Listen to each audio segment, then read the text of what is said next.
Back in 2020, Tesla had its Battery Day. CEO Elon Musk and now former battery executive Drew Baglino talked about their new 4680 cylindrical cell and all the advancements they were working to pack into it. One of those was the dry electrode, which rumors suggest they're getting really close to achieving. But they're not the only ones working on this. I talked to Ryan from LiCAP at the battery show to understand the benefits of this process because they're working on it too. EV batteries today have a cathode and an anode where a wet slurry gets deposited on a thin metal film. It requires a lot of dry mixing and then wet mixing with solvents and then drying to get those solvents out and the desired results. All of this is cost, energy, and effort. So as you look at the model here, so this is kind of the wet coating line, so which serve with the mixing, the coating, and followed by a very long drying oven. And because typically you use a toxic NMP solvent, which will require additional solvent recovery system over here. As you can see, it's a pretty large structure that required to manufacture these electrodes. But for the activated dry electrode process, we do not use any toxic solvent, and we can effectively minimize the footprint to just down to this size compared to the whole footprint.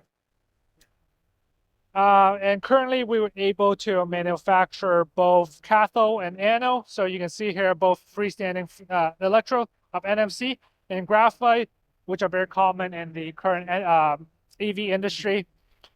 Tesla is currently able to manufacture the negative anode with a dry process that deposits graphite onto a thin sheet of copper.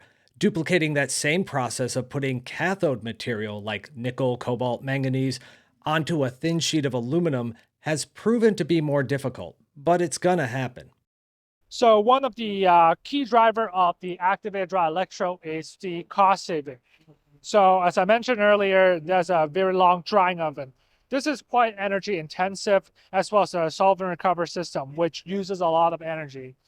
And then when you start scaling these up to gigawatt hour scales, the amount of energy consumption is tremendous.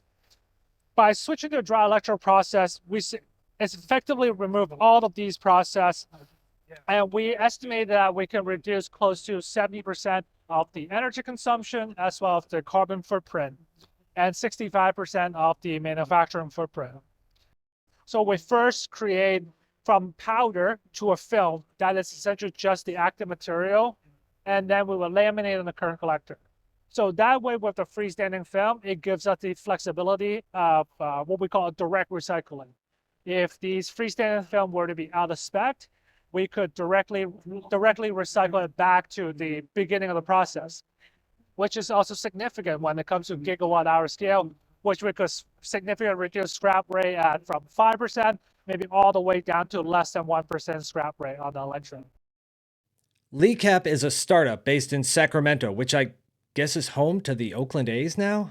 I mean, temporarily, or maybe? Here's their website. Go check them out for more information.